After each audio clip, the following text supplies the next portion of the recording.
Hello my dear students. Chapter number 1 के ये 3 सब टॉपिक्स छोटे छोटे टॉपिक्स हैं, लेकिन इनका इम्पोर्टेंस अपने आप में बहुत ज़्यादा है। देखिए, रेंसिडिटी, रस्टिंग और कोरोजन, 3 वर्ड्स आपके सामने हैं। सबसे पहला वर्ड है आपके पास रेंसिडिटी। इस रेंसिडिटी का क्या मीनिंग है, क्या मतलब होता है इसका, किसको कहते हैं rancidity, what do you mean by rancidity.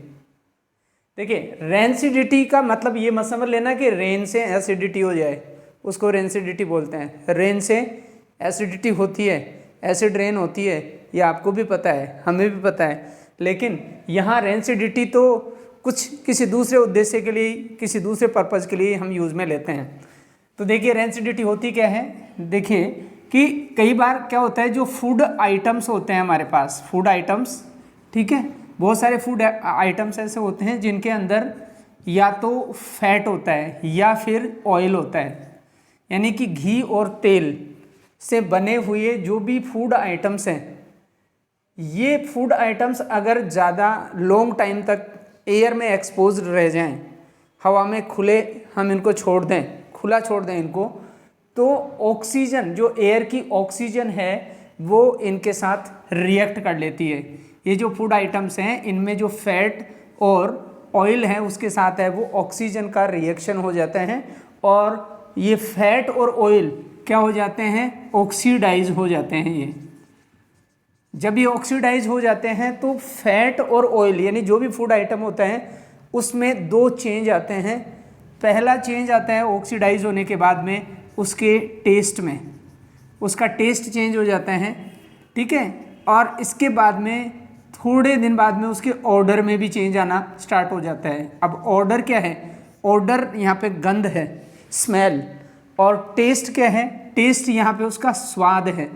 तो जब स्वाद में और उसकी गंध में चेंज आ जाए तो आप ये समझ लीजिए कि आपका जो फूड आइटम जिसमें फैट और ऑयल था, उसने ऑक्सीजन से रिएक्शन करके और ये ऑक्सीडाइज हो गए हैं, और ऑक्सीडाइज हो करके और ये रेंसिड हो गए हैं। तो ये जो प्रोसेस है इसको हम कहेंगे रेंसिडिटी। और इन फूड आइटम्स का इस तरह से ऑक्सीजन से रिएक्ट हो करके और इन दोनों प्रॉपर्टीज़ में चेंज हो जाना, उसको हम कहेंगे रेंसिड। अब देखिए, किसी भी फूड आइटम को अगर हम रेंसिडिटी से बचाना चाहते हैं तो उसके लिए हमारे पास क्या उपाय हैं, व्हाट आर द मेजर्स, हम किस तरह से हमें हमारे फूड आइटम्स को है वो प्रोटेक्ट कर सकते हैं रेंसिडिटी से। तो उसके लिए हमारे पास 3 जो हैं वो तरीके हैं। पहला तरीका क्या है कि हम जितने भी फूड आइटम्स हैं जिनमें ये सब होता है फैट ऑयल, उसको हमें वो एयर टाइट कंटेनर्स के अंदर, एयर टाइट जो कंटेनर्स होते हैं उनके अंदर हम है उनको रख लें। एयर टाइट कंटेनर में जब रखेंगे तो क्या होगा, ऑक्सीजन जो है वो एंटर नहीं हो पाएगी, यानी एयर एंटर नहीं हो पाएगी, और जब एयर एंटर नहीं होगी तो ये रेंसिड नहीं होंगे, पहला। दूसरा जो है वो क्या है कि हम एंटीऑक्सीडेंट्स मिला दें इसमें, एंटीऑक्सीडेंट्स मिलाने से क्या होगा, एंटीऑक्सीडेंट्स मिलाने से ये ऑक्सीडाइज नहीं होंगे। एंटीऑक्सीडेंट्स मिलाने से, जैसे सोडियम बेंजोएट, सोडियम बेंजोएट जो है वो एक एंटीऑक्सीडेंट होता है, सोडियम बेंजोएट, ठीक है, ये एक एंटीऑक्सीडेंट होता है। तो एंटीऑक्सीडेंट मिलाने से ये ऑक्सीडाइज नहीं होंगे, और जब ऑक्सीडाइज नहीं हो रहे हैं तो रेंसिड भी नहीं होंगे। तीसरा तरीका क्या है इसका, तीसरा तरीका यह है कि इन फूड आइटम्स को हम एक ऐसी गैस में पैक कर दें जो अपने आप में इनएक्टिव गैस है। जैसे आप जानते हैं नाइट्रोजन अपने आप में इनएक्टिव गैस है, तो नाइट्रोजन में है ना, store in nitrogen gas, store in nitrogen gas, nitrogen gas के अंदर है वो इन फूड आइटम्स को है वो स्टोर कर दें, तो ये फूड आइटम्स हैं वो ख़राब नहीं होंगे, डिस्ट्रॉय नहीं होंगे, ठीक है। यानी नाइट्रोजन में स्टोर करें, यानी कि नाइट्रोजन जो है, नाइट्रोजन गैस में जैसे चिप्स होती है, आपकी चिप्स जो होती है, चिप्स को हम है वो नाइट्रोजन गैस के पाउच में उसको फिल कर देते हैं, और फिर जो है वो ये चिप्स है जो कि क्योंकि इनके अंदर भी है वो आप जानते हैं ऑयल और फैट होता है, तो ये फिर डिस्ट्रॉय नहीं होती है। तो माय डियर स्टूडेंट, ये जो तीन जो है वो तरीके हैं, इन तीन तरीकों से हम है वो रेंसिडिटी को रोक सकते हैं, रेंसिड होने से हमारे फूड आइटम्स को बचा सकते हैं। अब इसके बाद में आ जाइए, हमारे पास अगला वर्ड जो है इसका जो है वो आपका रस्टिंग है। देखिए रस्टिंग और कोरोजन आपके सामने ये दो वर्ड्स हैं, तो इन दोनों वर्ड्स में आपको ऐसा लग रहा होगा कि ये दोनों तो लगभग एक जैसे ही हैं। हाँ बिल्कुल एक ही जैसे हैं ये, रस्टिंग और कोरोजन। लेकिन देखिए रस्टिंग की अगर हम बात करें तो रस्टिंग जनरली जो आयरन के ऑब्जेक्ट्स होते हैं, आयरन ऑब्जेक्ट्स जो होते हैं उनमें रस्टिंग होती है, आयरन ऑब्जेक्ट्स में। अब आयरन ऑब्जेक्ट्स में रस्टिंग किस तरह से होती है? जैसे मान लीजिए आपने है वो एक साइकिल खरीदी और बारिश के दिनों में आपने अपनी साइकिल को है वो बाहर खड़ी कर दी बारिश में। अब उसमें क्या है कि वहाँ पे आपका जो साइकिल है, साइकिल किससे बनी हुई है? आयरन से, निकल से और भी मेटल्स हैं, ठीक है। और उसके साथ है वो ऑक्सीजन का रिएक्शन होगा, तो ऑक्सीजन का रिएक्शन होने से क्या बन जाएगा? ये Fe2O3 बन जाएगा, आयरन ऑक्साइड बन जाएगा ये, ठीक है। अब ये देखिए आपके पास जैसे ये फेरिक ऑक्साइड बन गया, तो फेरिक ऑक्साइड बनने के बाद में जैसे मान लीजिए एयर के अंदर तो आपने खुला छोड़ ही दिया था उसको, अब आपने उसको ये भी अलाउ कर दिया है कि चलो बारिश में भी तुम भीग जाओ।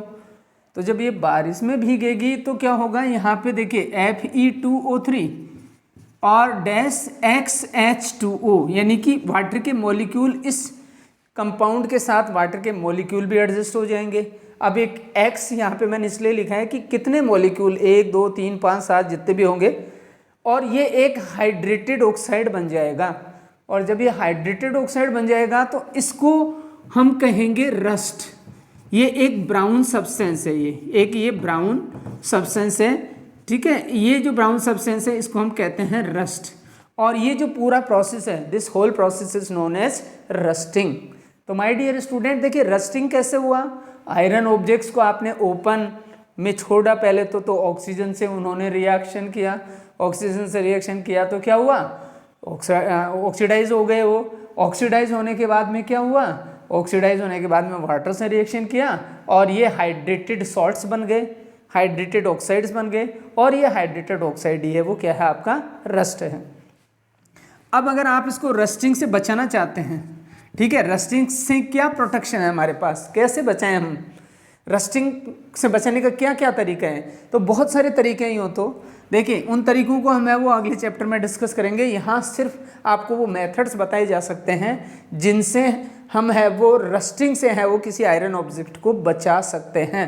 तो देखिए कौन कौन से जो है, जैसे ऑयलिंग कर दिया हमने, ऑयलिंग कर दिया, ठीक है। ग्रीस ऑयल हम लगाते हैं साइकिल में, ठीक है, मशीन्स में लगाते हैं। तो ऑयलिंग और ग्रीसिंग से क्या होता है कि जो आयरन के ऑब्जेक्ट्स होते हैं उनके चारों तरफ एक पतली सी ऑयल की फिल्म बन जाती है, फिल्म बन जाती है, और ये फिल्म है वो ऑक्सीजन के साथ डायरेक्ट इस आयरन के ऑब्जेक्ट को कांटेक्ट में नहीं आने देती है। दूसरा क्या है इसमें? दूसरा जो है वो पेंटिंग कर देते हैं हम, ठीक है। पेंटिंग से क्या होता है? पेंट कर दिया हमने, तो पेंट कर दिया तो पेंटिंग से क्या होगा?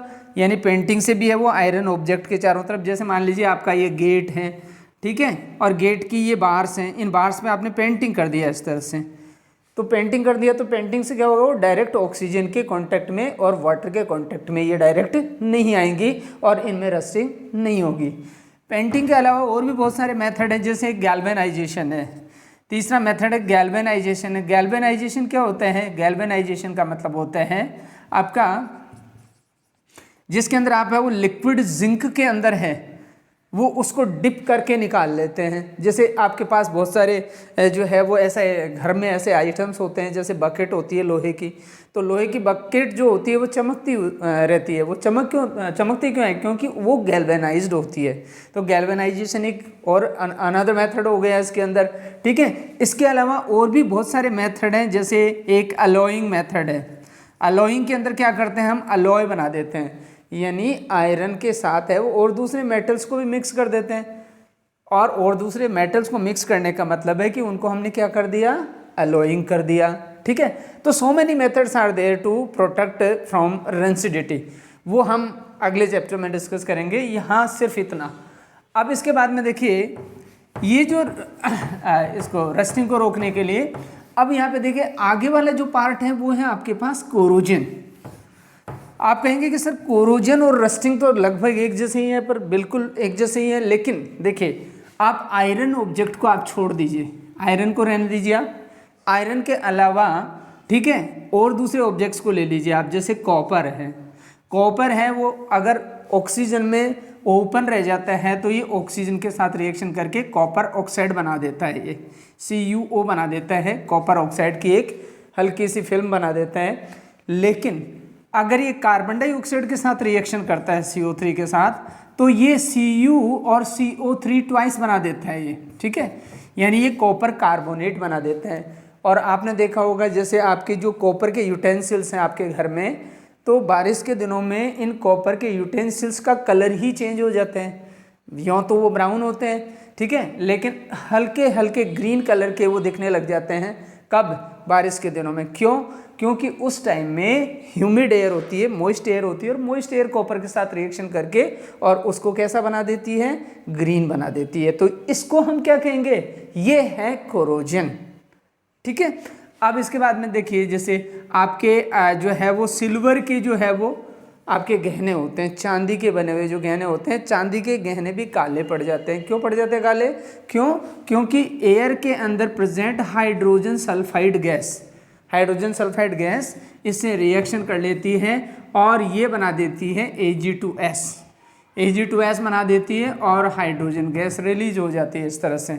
तो देखिए ये आयरन सल्फाइड बन गया, ये जो सिल्वर सल्फाइड बन गया, ठीक है। अब ये जो सिल्वर सल्फाइड है इसके कारण से जो है वो ये आपके गहने जो होते हैं, ज्वेलरी जो होती है, जो जनरली है वो सिल्वर की बनी हुई होती है, वो ब्लैक हो जाती है।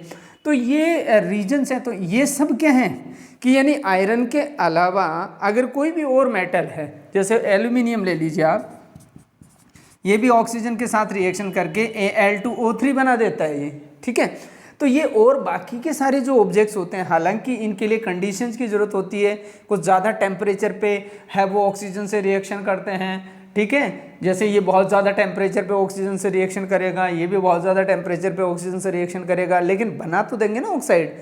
यानी इन अदर मेटल्स, आयरन को छोड़ करके अदर मेटल्स जो भी हैं वो ऑक्सीजन के साथ रिएक्शन करके और ऑक्सीडाइज हो जाते हैं, या फिर दूसरी गैसेस के साथ रिएक्शन करके और दूसरे कंपाउंड बना देते हैं। तो वो प्रोसेस क्या होता है? वो होता है कोरोजन, ठीक है। हालांकि हम ये कहते हैं कि रस्टिंग इज ऑल्सो है कोरोजन, रस्टिंग भी एक कोरोजन है। हम ये कहें कि जैसे रस्टिंग को हम यहाँ पे लिख लें, ठीक है, और ये रस्टिंग हो गया और ये पूरा सर्किल है वो कोरोजन हो गया। तो हम ये कहेंगे कि रस्टिंग इज कोरोजन, ठीक है। रस्टिंग भी क्या है? एक टाइप का कोरोजन है। तो यहाँ पे ये आपका हो गया कोरोजन। अब देखिए हमारी जो है वो इंडस्ट्रीज़ की जो बैकबोन होती है वो होती है आयरन, ठीक है। जिस कंट्री के अंदर आयरन का सबसे ज़्यादा यूज़ लिया जाता है तो वहाँ पे जो है वो बहुत सारी मशीन्स बनती है, और एज यू नो दैट कि जब ज़्यादा मशीन्स बनेंगी तो ज़्यादा इंडस्ट्रियलाइजेशन होगा, और ज़्यादा इंडस्ट्रियलाइजेशन होगा तो उसका डेवलपमेंट भी उस कंट्री का ज़्यादा होगा। तो यहाँ पे हमको आयरन को बचाना होता है, हमारे मेटल्स को बचाना होता है, क्योंकि उनके एक्सट्रैक्शन में बहुत ज़्यादा इन्वेस्टमेंट करना पड़ता है। इसलिए माय डियर स्टूडेंट्स, हम जो है वो रस्टिंग और कोरोजन से हमारे मेटल्स को हमें बचाना चाहिए। तो ये तीनों टॉपिक आपके मैंने क्लियर कर दिए, रेंसिडिटी हो गया, रस्टिंग हो गया एंड कोरोजन। अब हम सेकंड चैप्टर पढ़ाएंगे बाद में। तो ये देखिए ये हो गया आपका complete. Now you can revise it. Thank you.